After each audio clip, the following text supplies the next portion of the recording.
Now, in the second of our New Year Leaders interviews, I'm joined by Scotland's First Minister, Nicola Sturgeon. Welcome, Nicola Sturgeon. Thank you very much. Can I ask you, first of all, do you now accept that Scotland is going to leave the EU? Well, I still hope that there is an alternative to that. I think it's best for Scotland. I believe that it's best for the UK to remain within the EU.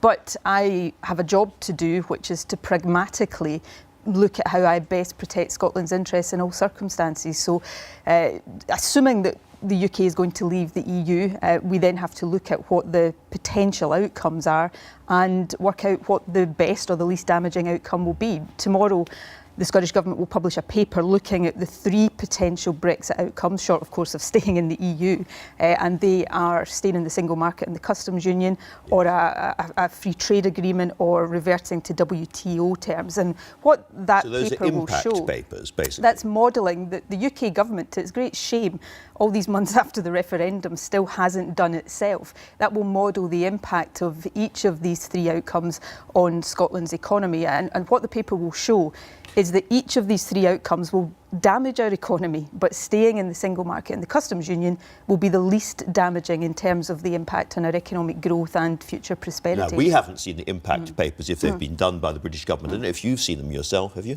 We've seen some redacted material, right. But you know, not very useful. I think everybody has concluded that what we were told previously by David Davis, that was in-depth impact studies, are no such thing. And you know, I really do think it is shameful that the UK government is the government that is looking to take the UK out of the European Union, hasn't even bothered to properly look at the impact on and so our can economy. I ask, are these impact papers going to give numbers, you know, for instance, on the effect on the Scottish fishing industry of the three possible outcomes they're not and so sectoral. on? It's not a sectoral analysis at this stage, but it will look at the impact on GDP, it will look at the impact on trade. The paper will look fairly extensively at the importance, and I know this is a controversial subject often, but it will look at the importance, I think particularly to the Scottish economy, given our demographics, of retaining the ability to attract skills and talent from elsewhere in the European Union. It will look at migration. Is this not simply Project Fear in a Scottish accent? Well, it's looking in a fairly sort of clear-eyed, hard-headed way at what the impact on our economy will be. I mean, don't get me wrong, as Scottish First Minister... Does it say anything at all positive about Brexit? I don't think Brexit is positive. I will look for the positives out of Brexit if I can find them, but is Nicola modelling... Sturgeon, you are a politician. This is supposed to be a neutral, sort of scientific, economistic well, you can judge it. analysis. People can judge it when they see it tomorrow, but this is modelling done by Scottish Government economists. It's an economic model, and what it says is that by far the best option for the Scottish economy is to stay in the EU, but short of that, the least damaging option is staying in the single market. And this is where... Not a big surprise, perhaps. Well, there's a real window of opportunity now. I've been listening to some of the other interviews you've been doing this morning.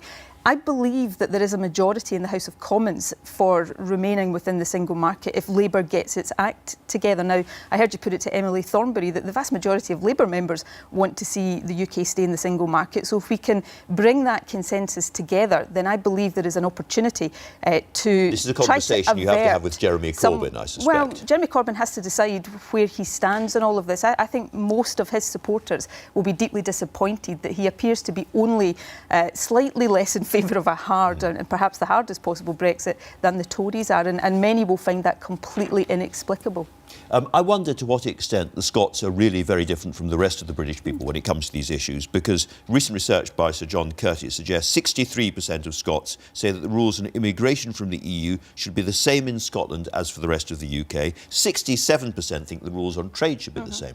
Well, that John Curtis research was interesting. It said that the vast majority of people want things like fishing and agriculture to revert to Scotland rather than be centralised in the UK. If you take free trade and immigration, for example, 63%, as compared, I think, to 53% across the UK, would prioritise free trade over curtailing immigration. They want. So there are some similarities, there are some differences, but I think we'll see those figures potentially change quite dramatically if we start to see the outcome or the shape of this next phase of negotiations demonstrate that the path the UK government is going down is going to be deeply damaging to our economic interests. It's easy for people to get confused confused about it. It's a very confusing and complicated journey we're on. It is. A year ago, I was sitting with you in Butte House, so simple big picture terms, and England had voted one way on Brexit, Scotland had voted the other way, and therefore it seemed pretty clear, and certainly clear to you, that this was a parting of the ways, and independence for Scotland was an inevitable result of all of this.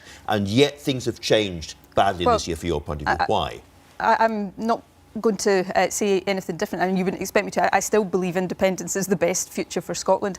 I still believe that whatever future Scotland chooses for itself, and you know what side of that I'm on, that is a future that shouldn't be imposed on us. It's one we should have the ability to choose and decide for ourselves. Now, I recognise, and this was very evident, I think, to everybody through the course of the general election campaign, that there is, as you say, a lot of confusion. This is a complex issue, and people in Scotland, I'm sure it's the same in many other parts of the UK, people want to see the clarity emerge about the state of the relationship between the UK and the EU. Now, at that point, what I've said is that we will look at that and determine at that stage if Scotland should then have the right to choose between whatever that new relationship with the UK is going to be or choosing to be an independent country. So let's try and nail this down a bit more, because you've said in the past that as soon as you could see the overall picture where we're going, it was pretty clear, you could then take a decision on a second independence referendum.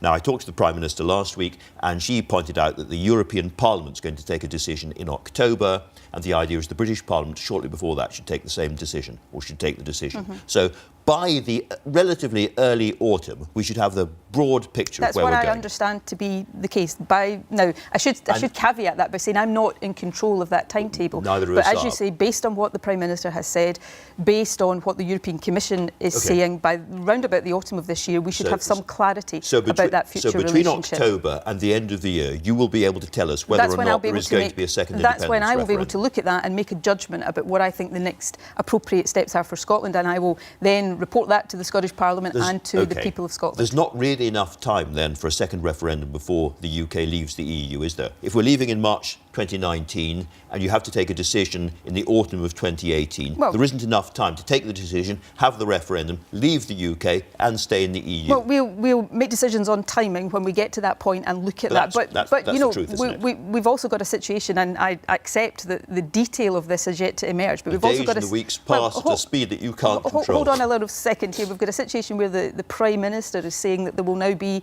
a 2-year, or she calls it an implementation period. I think everybody else calls it a transition period, where, as I understand it, and this is yet to be agreed, and hopefully it will be agreed soon, that will effectively be a steady state transition. Now, I will make judgments, and they are my judgments. I have to put them to the Scottish Parliament about what I believe is in the best interest of Scotland, protecting our best interests in all circumstances. Do you ever sit late at night and think that maybe the Scottish people no longer want independence in the same way? I'm going to quote you, Kirsty Blackman, your deputy leader at Westminster. She said recently, "I don't think most folk in their daily lives give two hoots about whether Scotland is a member of the Union. The constitutional issues are not the biggest concern for an awful lot of people. I very rarely talk Scottish independence in the chamber because I talk about things that matter to the people of Aberdeen." Well, that was a two-part question, so give me the space to answer both parts if you don't mind. Firstly, you asked me about public opinion on independence. Yes. Most of the opinion polls that have been carried out in Scotland since the referendum in 2014 show that support for independence is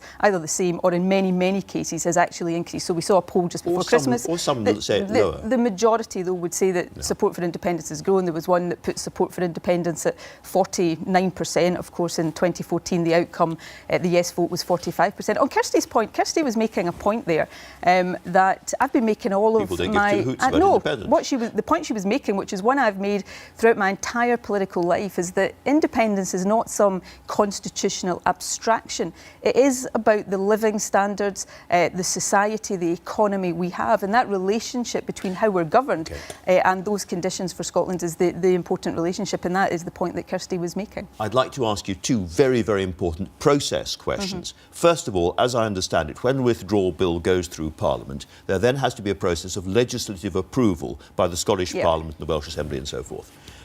What happens if you refuse legislative approval?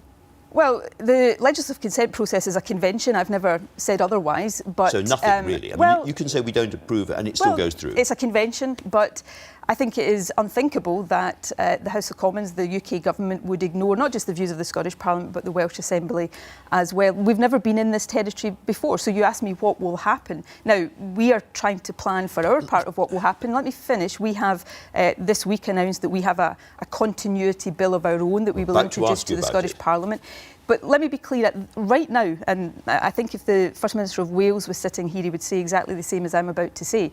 Right now, I cannot and will not recommend to the Scottish Parliament approval of the withdrawal bill because it's a power grab on the powers of the Scottish Parliament.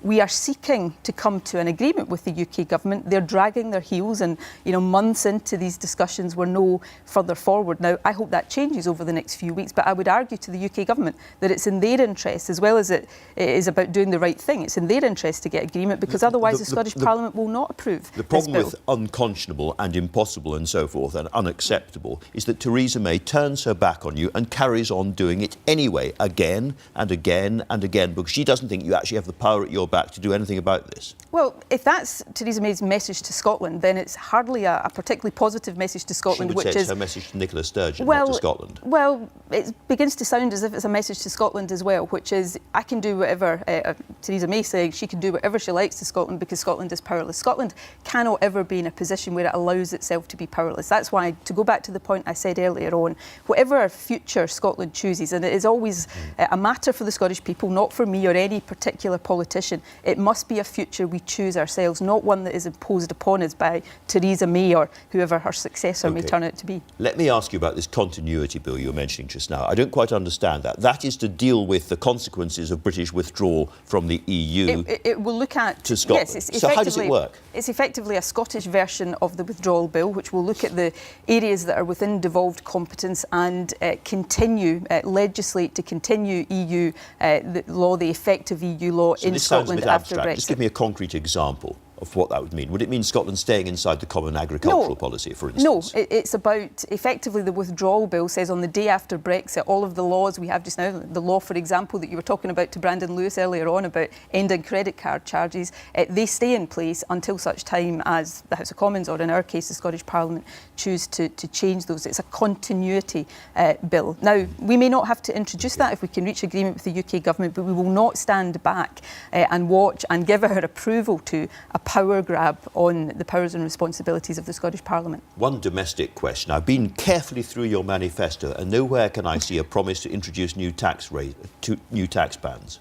Well, we're a minority government. We have to build consensus. We also have to be very serious about the austerity that we're facing. Our budget next year, as a result of decisions taken by the Chancellor in the House of Commons, will be a resource budget £200 million in real terms lighter, smaller than it is this year. So we're putting forward, let me just finish, we're putting forward proposals on tax that will see 70% of all taxpayers pay less than they do now. We'll see a majority... a tiny little Hold bit on, less. a majority of taxpayers, because we're introducing a new starter rate, pay less than they would if they lived elsewhere in the UK. But for the top 30%, we're asking them to pay a little bit more. If you earn £100,000, it's about £35 a month more. And what does that enable us to do? It enables us to invest properly in the National Health Service without deep cuts somewhere else. If you are a low to middle rate taxpayer, you said you will be completely protected. Is that really true? It's not true if you're on £35,000 a year, for instance. Well, median wages in Scotland are £24,000 a year. If you